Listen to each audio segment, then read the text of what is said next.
Okay, I think we'll go ahead and get started. Welcome again to the 20th Annual Brattleboro Literary Festival. I'm Courtney Cook, author of the Substack newsletter Survival by Book, and I'm honored today to be able to introduce writers Kia Korthron and Jakob Guanzon. Kia Korthron is a writer and playwright whose many awards include the Wyndham Campbell Prize for Drama, the Horton Foote Prize, the Flora Roberts Award, the United States Artist Jane Addams Fellowship, the Otto Award for Political Theater, the Simon Gray Plains Playwright Award, and the Lee Reynolds Award. Her debut novel, The Castle Crossed the Magnet Carter, was named a New York Times Book Review Editor's Choice and was awarded the Center for Fiction First Novel Prize.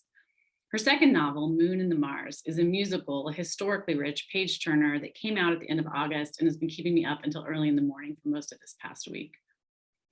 Jakob Guanzon is a writer who holds a degree in sociology from Hamline University and a Master of Fine Arts from Columbia. He lived in Madrid, Spain for several years, where he began teaching, translating, and publishing prose. His debut novel, Abundance, was longlisted for the 2021 National Book Award and is one of the most moving and beautifully constructed books that I read this year. And with that, Jakob, I'm going to hand the virtual mic over to you for your reading.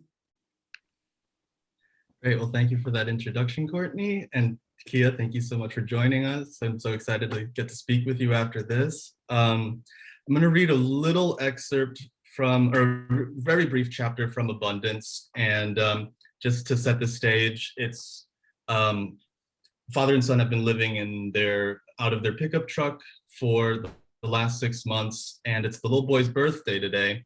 And this is the chapter in which they're first arriving to the motel, which was the big surprise to celebrate the occasion. So this is chapter $17.41. Inside roommate, shadows press against a single cone of light. Curled into a ball, Junior lies on the top of the bedspread, his back to the glow. Too dark, too quiet, so Henry slaps on the overhead lights. When that fails to stir the boy, Henry marches over to the bathroom and flips those on too. On a wrought iron patio table sits a phone, an ashtray, and a desk lamp. He clicks it on and aims its beam at Junior. When this interrogation room tactic proves ineffective, he lowers his voice into a prime-time cop thriller snarl. Tell us, what's the birthday boy think of his surprise? The only answer Henry gets is a muffled woof from next door. Still, the corners of his mouth dip in approval. Not bad, better than expected. Sure, the color scheme is pretty overbearing. Everything from the wilting fleur-de-lis wallpaper to the bedspread, lampshades, and carpet borrows some shade from the spectrum between scab and scar. Without a doubt, these corporeal tones had been a preemptive step to camouflage guests' various stains for years to come, but to Henry, there's actually something homey about it. Even with room 9's woofs and TV din, it feels warm, cozy, and he says so to Junior. Seems the boy is opting for the 5th, the same legal advice Al had shouted as he got dragged through a steel door. Henry shudders, repeats, I said it's cozy, huh, Junior? This time the boy manages, Henry steps out of his boots, hugs the carpet by curling his toes, a small pleasure he hasn't realized he'd missed until now. Peeking back into the bathroom, he's delighted to find an actual tub, 2 single serving tabs of soap, though no mini bottle of shampoo. He doesn't have scissors, but maybe, if he's careful, he could give the boy a trim with utility knife. That way he could get a more thorough scrub at Junior's scalp with the soap. He plugs the drain and twists the hot water knob. It's not only the steamy tar and pummeling his hand that warms him, it's the satisfaction of providing for his son for the first time in a long time, like a decent father ought. Know what would help your tummy? He calls from the bathroom. Help you digest? This nice hot bath I'm making for you. Get in here. No. God damn it. He's dropped $60 on this stunt. He'd internally justified this lavish risk with the fact that he would give the boy a proper scrub down rather than yet another washcloth swabbing like they've been reduced to these last 6 months. You're not getting your present till you're cleaned up, you hear me? The boy's head lifts, eyes narrow. Present? It's your birthday, isn't it? You didn't have to do that, Pa. Of course I did. Why? Because what's my name? Pa? There you go. Henry is being curt, which makes him feel bad. He turns off the faucet and joins the boy in bed, turning himself into a nest around Junior. Let's go, bud. It'll help your tummy, I promise. How about you go first? I want to watch some TV. Junior, it is my birthday. Smart ass. It's Henry's own damn fault for pointing this out in the first place.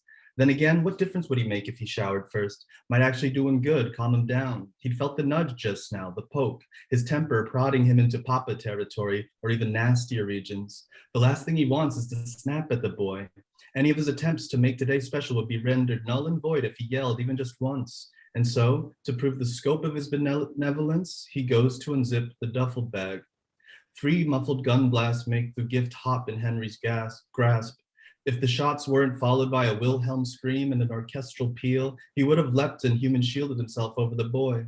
He slaps the TV on and cranks up the volume, hoping to wash out room 9's ruckus. Don't be scared.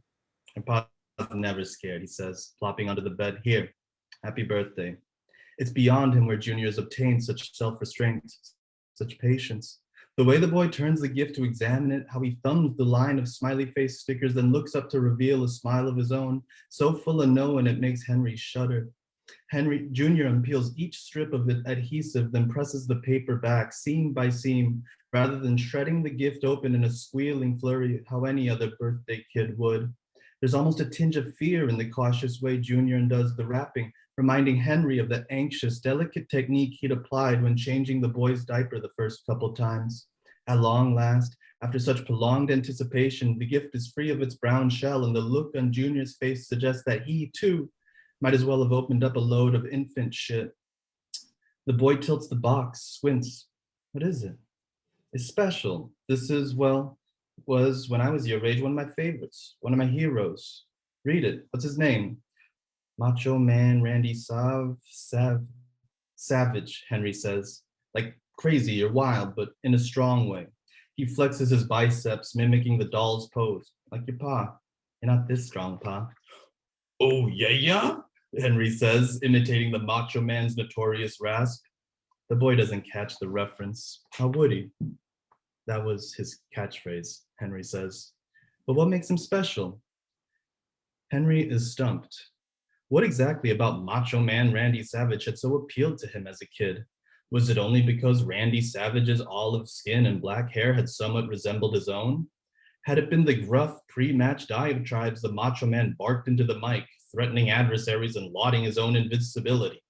Perhaps it had been Randy's devotion to Miss Elizabeth, how any slight to her reputation would launch the Macho Man into a frothy rage that could only be satiated with a merciless battering in the ring, best finished off when Randy's queen slid a folding chair under the ropes for him to clobber the offender into a gory, repentant pulp. Such bloodlust and vengeance, no good for a child. What a pageant of eggshell masculinity. All those glittering robes, pleather cowboy hats, and knolls of muscle packaging a man just afraid, lonely, and love-hungry as the next.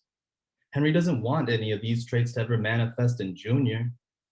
He ought to be doing all he can to nurture the boy's tender core, protected from the grindstone of reality before it pumices Junior into yet another heel-dragging blister like Henry. I'll tell you after I shower, Henry says. Watch whatever you want now, okay, birthday boy? Thanks, Pa. Hey, you want to know a secret? He pinches Junior's chin. You know how much I love you? The pinched chin shakes no. Henry gives another Macho Man flex. This much? Oh, yeah. The boy's giggles cinch into a wince. His hands jerk from the gift to his belly as if he's just absorbed the jab. It really hurts. The boy's forehead is a kiln, pink and shining. Henry hopes the worry doesn't crinkle his voice when he's telling the boy that he's got an idea. Stepping back into the unlaced boots, he promises everything will be all right and that he'll be right back. Beautiful. I can't wait to talk about it. This is my book, Moon and the Mars. And I'm actually going to read from just two little pieces from it, two little excerpts. I'll tell you why in a minute, why there's two different ones. So the book takes place in, it's 1857 to 1863 in 5 Points, which at that time was downtown Manhattan, the most impoverished area of the city. where there was a lot of intersection between the Irish and Black communities. The main character is a girl named Theo, short for Theodora, her mother was Irish and her father's Black, but she's an orphan. Her parents are dead, but she very much has family. She lives between the tenement apartments of her Black and her Irish grandmothers. And so I'm just going to read a couple of little pieces, one from the Irish side and one from the Black side, and of her family. Let's see. Okay, and for this excerpt, you need to know it's the summer of 1859. Theo is 9.5 years old. There's a boy named Kieran who's 11 years old, and he's a family friend from Ireland who lives with Theo's Irish grandmother. She'll mention her Auntie Siobhan, who's her Irish aunt. And later in the scene, you'll see Grammy Cahill, who has a table on the street in which she sells all sorts of junk. Please forgive my Irish accent. So, okay. So again, Theo is 9.5. We hear the music a block away before me and Kieran step inside the dance emporium. Packed, hot, colored man at the piano, Irish fiddler, colored with the banjo. Everybody dancing, everybody jaunty. Only once did I ever attend a Cahill back home, say Kieran, smiling. What's a Cahill? Hold down, Americans say, partner dancing. Then the music stopped and the piano players say, here we go. The dance floor clear and everybody backing away from the center, Kieran and me craning our necks to see. An Irish man and a colored man come out, shuffling and stomping, finger snapping, heel spinning, clickety, clickety, tap, tap, tap, the fancy footwork. Everyone whooping and cheering, more, more, more. And they give us more. Then Kieran touched my arm, point. As if I couldn't see myself who took the floor replacing the men. Auntie Siobhan lift her dress so we spy her ankles, stomping and clomping, slip, slide, her feet so fast I hardly see them, rat-a-tat-tatting like rain on the roof. Then a colored man danced right up to Auntie Siobhan, click stomping faster, then she go faster, then he go faster. They ain't partnering, they competing. Everybody clapping and hooting, tap it, tap it, tap it. Auntie Siobhan win, them both laughing. Then Auntie Siobhan go to the bar, leaning on it, the sweat pouring. Me happy the room's so crowded, she can't see me and Kieran here, seeing her. Other people's dance competing now, but hard for me to take my eyes off my auntie. She swig her drink down, then turned to look right at Kieran and me, give us a wink. Next morning, Auntie Siobhan won the dancing last night. Grammy Cahill's eyes narrow at me over her table. And how would you know that? Oh, say nearby Maeve, Grammy's dearest friend and fiercest competitor. Your old granny's the readest stepper in the family. Belle of Gary, she was. Grammy, who'd been getting ready to snap at me for being where I shouldn't have been, now go a little pink, then smile. Oh, granddaughter, close your mouth before it fills of flies. What you saw last night when you were where you shouldn't have, they're the steps we brought over from the aisle. Yes, I had quite the click in my heels, stomping all over the county. Siobhan was the one I passed the magic feed on to. Then I, click, click, shuffle, slip, slide. Grammy takes a laughing. May say, look like your fancy feet moved down another generation. Grammy's eyes look to the left, look to the right. No approaching customers. Then, sitting in her chair, her feet under the table start to move.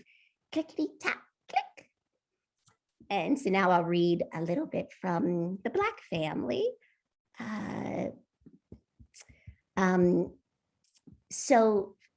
For this, it's the summer of 1858.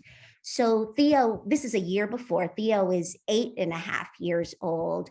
And Miriam is an escaped slave from South Carolina who's has stayed with her Black family, posing as Theo's aunt. And she was living with Theo and her grandmother in Five Points, but now she's newly married, living with her husband in the West 30s. So she's a little uptown. Auntie Miriam and Mr. Samuel's house, big, front room, plus bed closet, 3 rooms. The little bed closet Auntie Miriam called the room of hope. Auntie Miriam, like never was no depression, your house. And you and Mr. Samuel got a yard. She nod, sit back, stare out her little window on her little garden. 'Twas a devotion. Mr. Samuel grew up 5 points, never he think to remove. But I longs for the air, this he do for me. Space the only thing I miss about Dixie. And my hands knowing the magic, knowing how to make soil deliver. Now her eyes turn to me. I gots to go out little while. You help me? I love helping Auntie Miriam. She got open a big jar of the concoction, almond oil, shea butter, beeswax. While I spread the liniment over her left arm and hand and back of her neck, she stared into her little round looking glass set on the table, applying it to her cheeks and chin and forehead and eyelids. Auntie Miriam looked funny, light skin, her face, Auntie Miriam looked funny, light skin, her face and neck and hands, and dark everywhere else. But face and neck and hands, the only parts shows when she out and about, so them's the only place she need to potion. Here's what I reckon. Auntie Miriam, like remember Miss Sally, colored boarder who make herself light and pretty for the gentleman. Auntie Miriam want to be with the fashion. Auntie Miriam, Africa at home, mulatto in the street. I amble with her to Miss Philippa's down in Little Africa, Greenwich Village. Auntie Miriam hand Miss Philippa some coin, and Miss Philippa passed to Auntie Miriam a little pouch. Miss Philippa give a little instructions, and that's pretty much all the words they use up. I stroll with Auntie Miriam back up to the 30s. Guess you's big enough. There's days I worries, slave catcher right round the bend, but other days figure it never be, why master bother? Years I'm ripe and being cultivated, yet not once he planted in me, nothing fertilized to increase his crop of darkies. You understand? I nod, but I don't know what Auntie Miriam's talking about. In the distance, the thumper rumble. And I knows Mr. Samuel and me only married a short spell. Still, Miss Philippa know her herb, gonna help me fill the room of hope. And Auntie Miriam's right fingers gentle caress Miss Philippa's pouch, left hand caress her belly. Then the sky opened, sheets hammering, we race to her house. Even in the rain, Auntie Miriam's light skin cream barely smudged. Want me help clean you up, Auntie Miriam? No, I gets to it. I look at her. Usually she liked to wash the high yellow off second she walked through the door. Then I remember Mr. Samuel gone before crack of dawn, didn't get to catch a glimpse of his light wife today. Cloudburst big, not letting up, getting toward dark and no Mr. Samuel. He got sense enough, wait out the storm, she say. You too, may as well stay the night. Then she pull out a deck. Pick. First, I don't know what. I never done no cards before. I never been close to no heart, no diamond. Afraid I'm doing it wrong. Still, I go deep in the pile, glancing fast so she can't see. Leave it back atop as instructed. Auntie Miriam shuffle, shuffle, pull it out. Deuce of clubs. How'd she do that? Broth and bread, then time to hit the hay. But she ain't hitting no hay. Auntie Miriam take to her rocking chair, light her smoke, waiting for Mr. Samuel. I never seen Auntie Miriam smoke before, but now she enjoy her pipe like she was born to it. I help wash the dishes, Auntie Miriam. I gets to him directly. She puff, eyes in the dark out the window. Wonder why she prolonging a chore.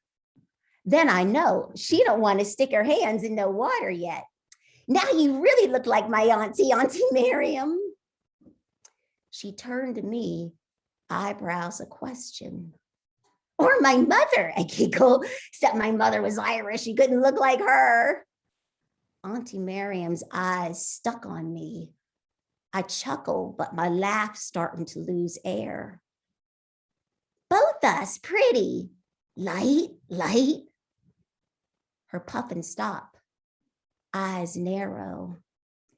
You know why I do this, Theo. I stare. Auntie Miriam never stirred to me like that before. I nod. Then why you natter on? I don't know what answer I'm supposed to give to that.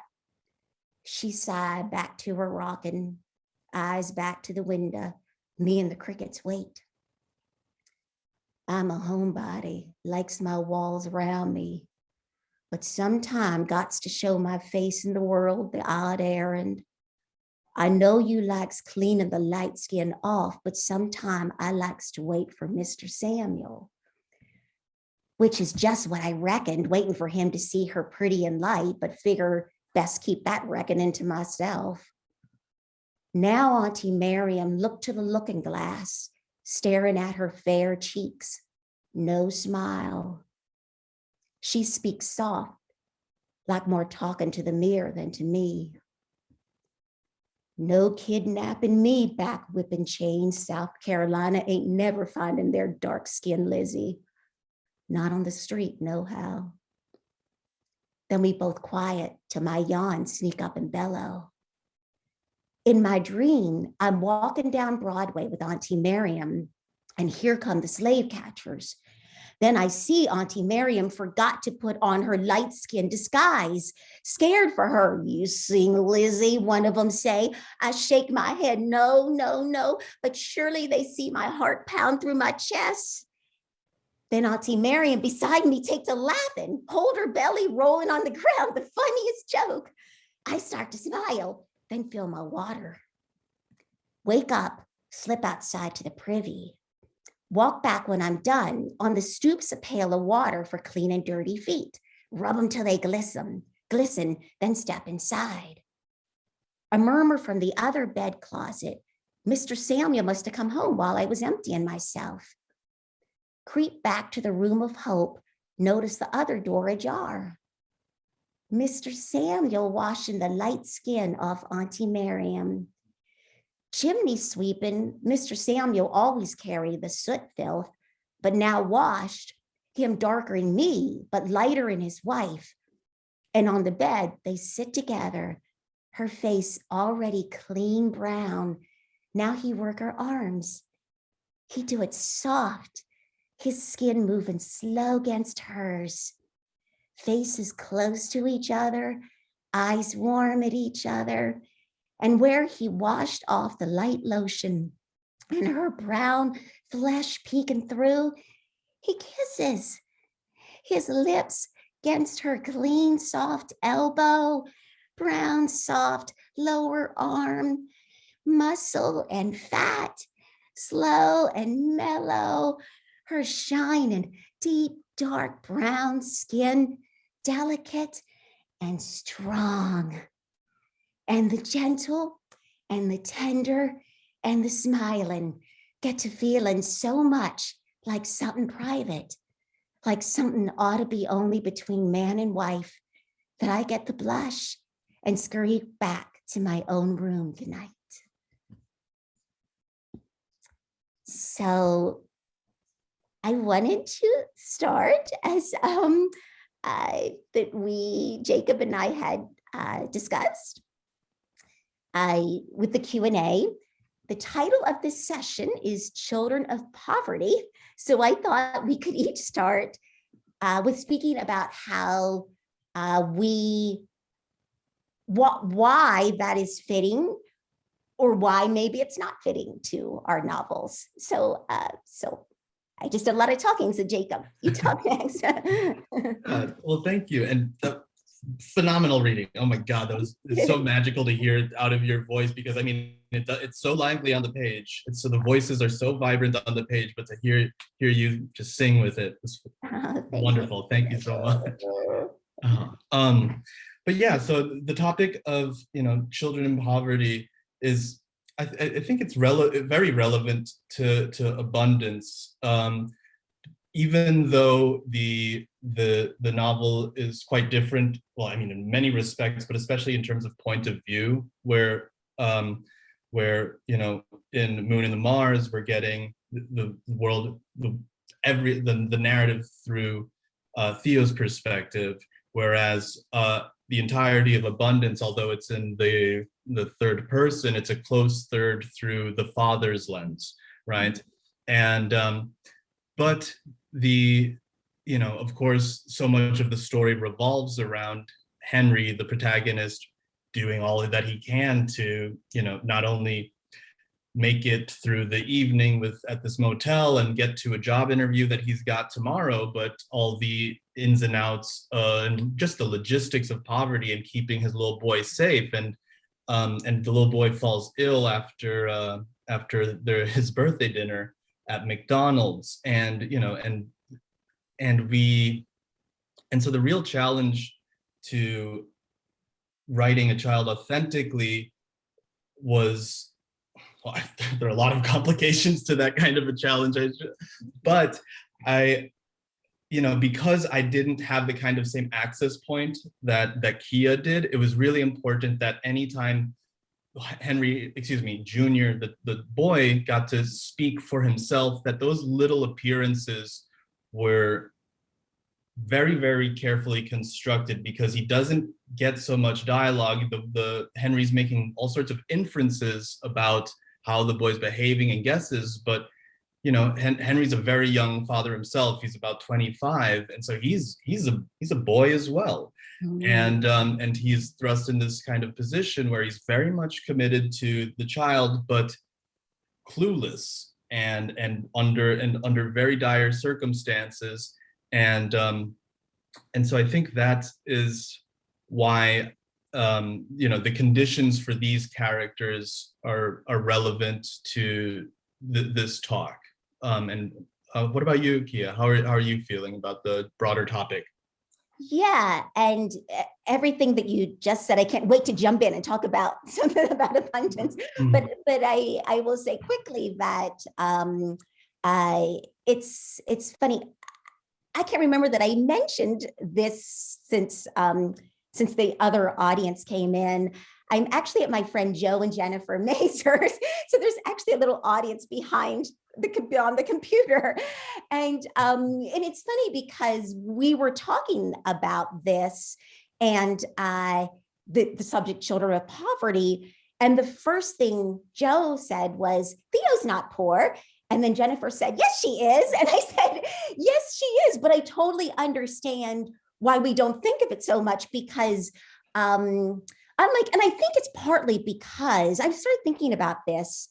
It's a difference between a child's perspective and an adult's perspective. So for abundance, it's mostly Henry's perspective. So trying as a young man to care for a young child, all the time he's thinking about how can I get through this, and we'll talk about that in a second. But Theo, because she is a child, yeah, they go through their hungry places and things like that. But in that case, poverty is the setting, but it's more about a child's world, and a child can always find joy in whatever setting. So yeah, it's interesting. So because when I saw Children of Poverty, I thought, wait. And then I thought, oh yeah, that's right. She is poor. I almost forget, and because she's so rich in her family, and so I wanted to say there's something really cool about abundance, which is the title. So the title of the first chapter is, in digits, $89.34, and every chapter is, which is the exact amount, the entire capital in the entire world that Henry has, and every chapter is either a little more if he gained a little more, or a little less if he spent a little. And I mean, it just so much sets up in terms of, something very different, which is modern day poverty. And something else that was interesting to me when I thought about our two books is, I mean, there are definitely ideal in Moon in the Bars with class issue. There are wealthy people, but for the most part, her world are poverty-stricken people. Whereas Henry and Junior in the modern world are all the time face to face with people that, one example is he has his birthday dinner at McDonald's, and Henry in his head is calculating, can I afford a cheeseburger? Is it a Big Mac? Every single penny. And then they go out to eat outside, and he's completely realized he made a mistake, but he sat beside the garbage can so they can watch all the other people just throw their food in the garbage because they got full and didn't eat it.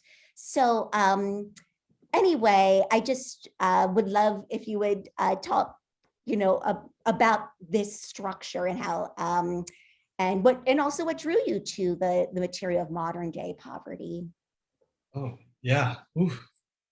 It's a great and big question. I think what a lot of things brought me to the topic of poverty. I think, we just found out right before this call that both of us went to Columbia, right, for do our MFAs, Kia, in theater or playwriting, right? Mm-hmm. Okay, fantastic. And so I was there. But I guess that was 2015 to 2017, and it was phenomenal. It was phenomenal. But I'm originally from Minnesota, and to be surrounded, to have my first taste of being in the Ivy League and surrounded by all sorts of wealth that was totally foreign to somebody from my background, and kind of biting my tongue throughout my graduate studies. This book really poured out of me because I really wanted to think back, and I was really concerned about what's going on in the rest of the country. New York is not America, and I'd been living out of the country as well for the 5 years before grad school, and was just hung up on. In Spain, right? Yeah, that's right. I was in Madrid there, and so I just wanted to dig into the underbelly of what a really an all too common experience is for people in Middle America, and but outside of this insular little world here in New York, it's phenomenal. Don't get me wrong. I'm not trying to knock New York, but I don't think that I think it's its own entity, and I was wanting to really think very critically and realistically about the conditions in the part of the country I'm from, and a part of the country that's very familiar to what's outside. Anyway, as far as the structural conceit, it started as a short story idea. I was thinking a lot about money, and at that point in my life, but trying to write a story about a broke grad school student wasn't interesting. It'd be insulting, quite honestly. I think but I knew I wanted to have this structural conceit of the dollars and cents dictating every decision, because it's something that not only when you're homeless, as Henry is, not living without a home, he is, if you're living paycheck to paycheck, you are, every dollar down to the cents are hanging above you. It's a very real component and component of your reality. And not only is it weighing down on you in terms of budgeting what you can actually do and participate in an economy or in a society that demands that you pay for everything. I mean, what free public spaces are left beyond parks and libraries, and those have closing times? So, where the public space keeps getting gobbled up by privatization and whatnot, it's a real dilemma, but also that it becomes representative of your human worth. And so I think there's so many complicated questions when it comes down to wealth inequality and whatnot. And this structural conceit really did help apply a very present, an omnipresent sense of pressure on the narrative. And it was fascinating in the writing of the story to see how certain expenditures that came up ended up dictating the writing of this novel. There was chapters that I was like, damn, he's going to have to go work in the morning before this job interview. That wasn't planned in my, outline of the novel. And so, so, yeah, I think it was from my end, a really fascinating experiment from a writing standpoint, but it's, I think, very representative of the reality for far too many, not just Americans, people around the world. But yeah, thank you so much for that question, because Kia, I did want to ask you, back to the featuring children and that POV thing question, right? Mm-hmm. I think it was a real challenge that you've handled so well, and particularly in the second excerpt that you read, is acknowledging the kind of, what would you call those, the blind spots that a child may have, especially when it comes to really adult grave things that adult readers are certainly going to pick up on. And yet there is some innocence and naivete to that perspective, yet I don't think you by any means disregard how damn perceptive and insightful children are. So I think that's a really excellent balance that you've, not only capturing in the voice, but the kind of spatial awareness, and I'd love to hear how you found that balance, because that it's phenomenal work. Yeah, because it's 1857 to 1863, so she's 7 at the beginning, 13 at the end, and then there's an epilogue a little later. But so part of it was it was sometimes that the reader, who's presumably older than Theo, will understand things that Theo does not understand, even though I kept it in first person. But as she gets older, she grows into that knowledge. And part of that, she, in some ways, some people have asked why I decided to write from this child's perspective, because, I was exploring Black and Irish relationships at that time. And I won't say I did this consciously, but I think instinctually, as the question came later, to think about it, I wanted to go back to a time where she could, it was only this innocent point of view. There was so much cooperation from the communities. There was also tension between the communities. She would only see that child point of view. She would not be making judgments.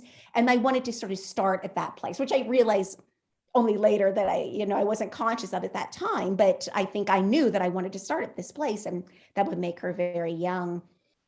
I'm actually pretty good with children's voices. This was complicated because in my plays, I sometimes have kid characters, but not only kids. So this is probably, Jacob, I didn't think about this for this very second. This is, in some ways, is the only time I've ever written an entire thing of anything, and it was all from the kid's perspective. But again, she grows, she grows through the time. But I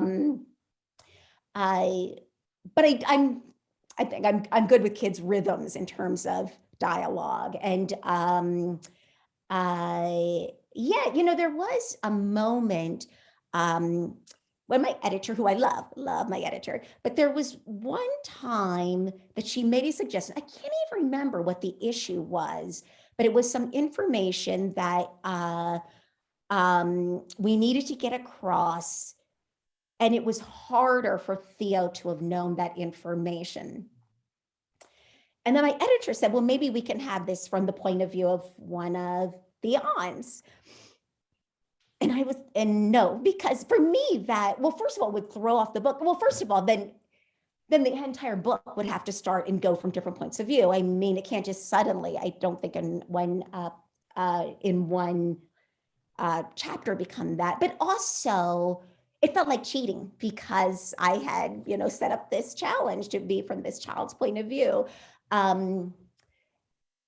There is one chapter, although she's a little older by this point, she's like 12, and the whole chapter is called Epistles, and it's just letters from people that she grew up with, but now have left or are different parts of the country. So by that point, of course, she's older anyway, but in that is probably the only place with an absolute other perspective. We're just reading the letters as she would read them. But okay, well, that's fascinating because sorry, did I interrupt you? No, go Can I ahead. ask you another question? Because you only interrupted me pulling up my next question for you. But it's like, can I ask you one little thing before you switch it back to me? Because I'm dying to know myself, because I found it's just so impressive, because I want to hear just talking about the kind of ways of weaving so much of your research into the story from a child's perspective, right? I mean, it's part of her environment. The second she steps out of the street, you're hearing, headlines chimed out that were part of your research, and all these various strategies to kind of, make these part of her world that are reflective of the amount of research that you did to bring, such texture and authenticity to this time in history. So if you could, I'd love to just hear more about, your research process, as well as, strategies for weaving these details in a artful, seamless manner. Well, I definitely did a lot of literary devices. So one was the letters. There was a little of that. The newsboy calling, that was a big thing. But the way I actually did the novel, I chose these 7 years, and what I would do is I would look up the year. I would see what were the important events in the US, in New York, and then I would decide which ones are important for the story, then which ones are important for this particular chapter. So it went through that. And I brought information in different ways. One were the newsboys. Another thing was there were over 100. I may be wildly underestimating. It may even been like 200, but there were definitely at least over 100 newspapers in New York at that time. And it was a very literate society. Everybody read. There were very few people that didn't know how to read, and that's the only way they could get their news. And so everybody was reading the newspaper. So lots of times there are excerpts from newspapers, which until 1926 are in the public domain. So I could use them word for word. So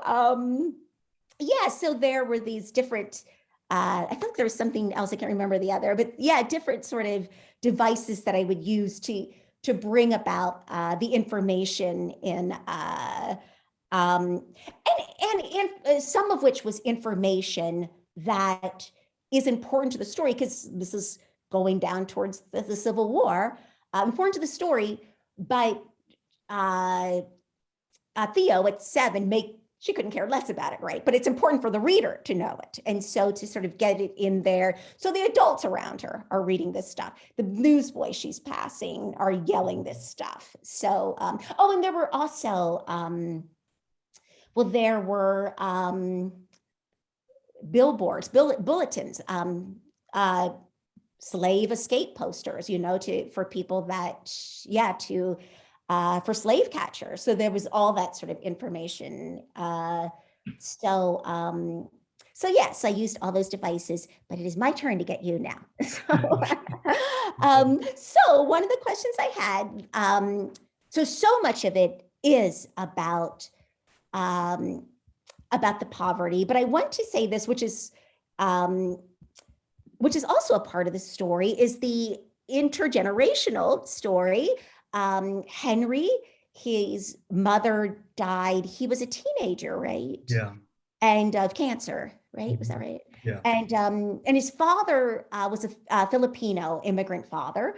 I wondered about your decision to bring in the father. I loved the cross-cultural thing. I won't say that lovely story to give it away that you said, but I love that sort of cross-cultural thing that happened between father and son. And so I wondered about those choices, the immigrant's story, and also this is a very leading question, but I'll lead it anyway, which is, what sort of economic legacy is passed down? Which is to say, had Henry grown up more economically privileged, how might his story have changed? So. Ooh, great. Tough questions, but good one. I mean, tough is good. I love that. But yeah, so talking about the specifics of the intergenerational components and the immigration factors that inform this story. I think the main decision to incorporate a Filipino father was simply put that I mean I'm the son of two immigrants. My father is from the Philippines, and given how complicated my own experience was and continues to be in terms of reconciling the various identities that have informed the person I am here in the United States and my work, I'd never really felt like I could tap into it in short stories. Short stories were the format I felt most comfortable in, what I'd always kind of assumed I was going to be writing within. I just loved the form so much. But when I did kind of commit to a project with the scope of a novel, I said, you know what, I can tap into this and do it justice. At least I hope so. I'm going to at least try, because not that I feel like I'm putting forth any sort of statement or declaration about the first gen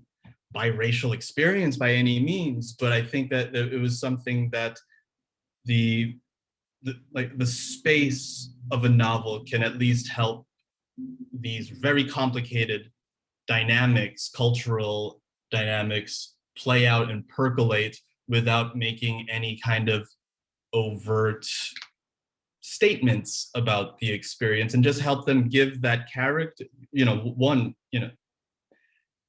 be presented to readers as a different, not all that common experience that you're going to be finding in the canon, but also to help really inform the character of Henry, and go to show that the demographics of the people who are undergoing situations similar to Henry's, regardless of its living without a home or just very, very intense financial insecurity. These are issues that are falling upon Americans of all sorts of racial and economic backgrounds. And when we talk about economic backgrounds, right? Like, what kind of position did Henry have? One of the decisions that he started in, a kind of lower class, middle lower class kind of point where his parents were educated, and I wanted his parents to be educated because I wanted to make sure that Henry's register, it being written in a closed third, had the kind of semi-academic register, because I didn't want to feel like I had to narrow down my diction and kind of commentary via Henry's lens and his character's experience to do something kind of like, I think of, what's that book? Jesus' Son by Dennis Johnson, a beautiful, gorgeous look at the experience of poverty and addiction and everything. But that I didn't want to confine myself to that really tight, condensed syntax and lowered diction, not lowered, that's insulting, but just restrained. I wanted Henry to have the access to the kinds of broader ideas and conversations that he might have been exposed to growing up with parents who are academics, but also, speaking to the kind of situation for people who, for academics currently in the United States, where it's impossible to get tenure and you're stuck working as an adjunct professor through all through your adult life without insurance and completely at the mercy of your the university admin at a semester to semester basis. It's a very difficult career path for people to choose at this point in time in this country. And so that was kind of my way of talking about, bringing in the irony of dedicating yourself to a higher education and bettering yourself as both an academic and citizen, and yet the fruits of all that labor are, you're going to make more as a welder, and which is fantastic. I'm not knocking the profession of welding. I've got buddies who do that back home, but to think that you can't support a family on after dedicating the first 12 years of your academic life, adult life, to the pursuit of a higher education, I think is something a little problematic. And so I wanted to just touch on that in the novel. Kia, it looks like we've got a couple questions in here, and we're running out of time. So let's add, there's one right for you. Do you see that one from Lewis? Kia, delight hearing and watching you. What's the secret of your reading? Have you memorized those selections, or do you have them up on your computer? Lewis Cohen, he's a friend of ours. Yes, I do have them up on my computer. Yes, actually, I thought I said that. I came clean on that, but I had them. I was looking right at my computer because I was reading my just the Word docs that I was reading in front of me. But I think I'm fortunate that I haven't gone through theater, actually, that I'm not an actress myself, but I spent so much time around actors. And so I think the best thing it taught me is not to be nervous. I mean, I think that's what I got. The best lesson I got from actors is that, because they're used to, they can do a play and it's supposed to be funny, and tonight they're not going to get a laugh, or maybe it's only funny sometimes, a laugh in this place. They just have to keep going. They can't like suddenly get rattled. And I think that's the best lesson I learned from them, is that I read it, I put what all I can into it. And if the audience responds, they do. And if they don't, that's okay. I just keep doing it. So is there another question? Let's see. It says, Charlotte asked, do you each plot/outline in advance much or not? What about you, Kia? I kind of spoke about that before, which is mainly with this particular book, because it was chronologically in terms of the news that was happening. So, and then I would also plot what happened in each chapter, but I very much had to, what happened in each chapter is very much related to what was going on in the world. So yes. How about you, Jacob? Yes, I mean, I've got I'm a very visual learner, thinker, everything. And so I certainly map out everything in terms of outlines, just charts and graphs and all of that fun stuff. But I think it's really great for organizing. But one thing that I've, especially writing my first novel, that I learned was so much more important than it's a great tool to have an outline and kind of know what you're working towards. But in the process of writing, when you're trying to get from that A to B plot point, there's so much content or ideas or pivots that come up spontaneously through the process of writing that might throw a total wrench in that goalpost that you might have been working towards in your outline. But I think I really had to train myself to kind of read my own writing and allow myself to stray away from that original goal. And sure, it might have added a couple, extra 1,000 words here or there, but there's so many great opportunities that come when you stray away from the plan. And it's really a matter of being attentive to your own writing and those kinds of spontaneous opportunities. And that was as ardently as I support the idea for writers to give themselves the cushion of an outline to help you just make sense of these crazy stories we got boiling away in our heads, to also allow yourself the flexibility to rework the outlines, and that's something I'm still learning. But any little bit of advice that I might be able to offer on that topic. Actually, Charlotte has another question, which I want to ask because I am curious for you to answer it, Jacob. How autobiographical are each of these books? Such interesting books. Thank you. I can answer that briefly.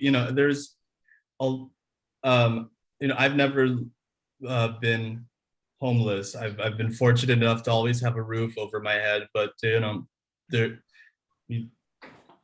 were hard times as well when growing up, and there were plenty of hard times through my 20s as well. I mean, the last year is the first time I've felt financially secure, and so it's a phenomenon. It's a wild experience, and but one thing that I can really speak to that I really did was allow myself to draw on my own personal experience is a lot of the dynamics with the father. I think this was a really good format for me to explore that this very strained but beautiful relationship that I've come to appreciate as an adult with my father. And obviously had to fictionalize so much just to make it readable and interesting, but at least draw from certain dynamics to that experience of being the son of a person from a very, very different place in which I was growing up, and how does that shape your experience and self. And otherwise, I also, as far as the adult experience that Henry is going through, I worked as a landscaper all through high school and university, and very tough work. And I was one of 3 guys on the crew who was going to college at the time, while the others were, this was what they were going to be doing for the rest of their lives. And so it was really, and these are still guys I'm still very, very close to, and to see how it was interesting to kind of imagine, what if I hadn't had the opportunity to go to college? What if I never got this great, I had good grades in high school and I got to change my life and go to college, why shouldn't these guys have an out? And so that was really a question of I wanted to explore. It's like I was making the same mistakes, as any kid, but I had opportunities that were beyond my own merit, I think. And so I wanted to kind of explore that in many ways, but yeah, the adult track of the story is not autobiographical, but certainly draws on experiences from, my friends and what's going out there in the Midwest, How about you?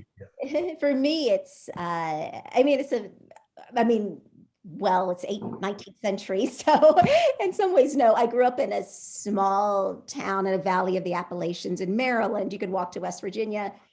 My father worked in a paper mill, so we were working class, but we certainly weren't poverty in that way. When someone asked me this question before, and I can only say that Theo and I are both pretty hyper. So that's kind of, I think we're getting the closing the closing. Sorry, I'm trying to deal with the curtain here, but I was listening. I think we've gotten the closing thumbs up. So Jacob, thank you so much. I really enjoyed speaking with you. It was an absolute pleasure. It was such a great teaming up. So thanks to everybody at the festival for And I'll see you in Harlem. Yes, absolutely. We just found out we're neighbors. Bye, everybody. Thank you so much. You.